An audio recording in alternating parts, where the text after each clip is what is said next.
মুর্শিদাবাদ জেলার রানীনগরের কার্গিল ঘাটে এক ভয়াবহ নৌকাডুবির ঘটনা ঘটেছে। চাষের কাজের উদ্দেশ্যে নদী পার হচ্ছিলেন প্রায় 50 জন গ্রামবাসী।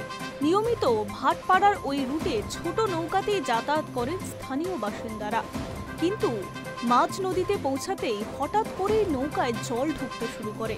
মুহূর্তের মধ্যে ভারসাম্য হারিয়ে উল্টে যায় নৌকাটি। নদীর জলে তলিয়ে যান বহু যাত্রীরা। প্রত্যক্ষদর্শীদের বক্তব্য, ঘটনাটি এত দ্রুত ঘটল যে সামাল দেওয়ার সুযোগই মেলেনি। চাষের কাজে লাঙল, সরঞ্জাম ও বীজ নিয়ে নৌকায় উঠেছিলেন যাত্রীরা। সেই অতিরিক্ত বোঝা নৌকাডুবির অন্যতম কারণ বলে প্রাথমিকভাবে মনে করা হচ্ছে। স্থানীয়রা প্রথমে ঝাঁপিয়ে পড়ে উদ্ধার কাজে। অনেককে টেনে আনা গেলেও আতঙ্ক শুরু হয়ে যায় কান্নাকাটি। ঘটনার খবর ছড়াতেই দ্রুত পৌঁছে যায় রানীনগর থানার পুলিশ।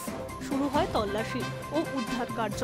বেশিরভাগ যাত্রীকে উদ্ধার করা সম্ভব হলেও এখনো নিখোঁজ রয়েছে কয়েকজন।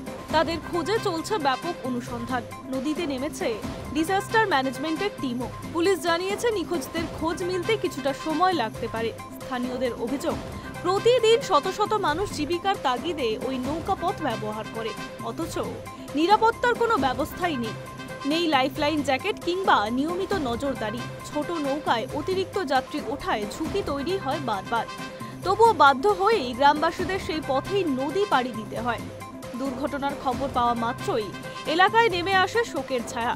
গ্রামে গ্রামে চলছে উৎকণ্ঠা। কারা নিখোঁজ, কাদের পাওয়া গেছে তা জানতেই ভিড় জমেছে কার্গিল ঘাটে। প্রশাসন জানিয়েছে, মৃত ও নিখোঁজদের পরিবারকে সব রকমের সাহায্য দেওয়া হবে। তবে এ ধরনের দুর্ঘটনা এড়াতে দীর্ঘমেয়াদ নিরাপত্তার ব্যবস্থা জোরদার জরুরি।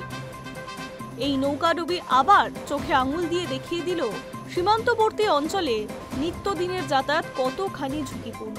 জীবিকার খোঁজে মানুষ নদী পার হন, কিন্তু বাড়ি ফেরার নিশ্চয়তা থাকে না।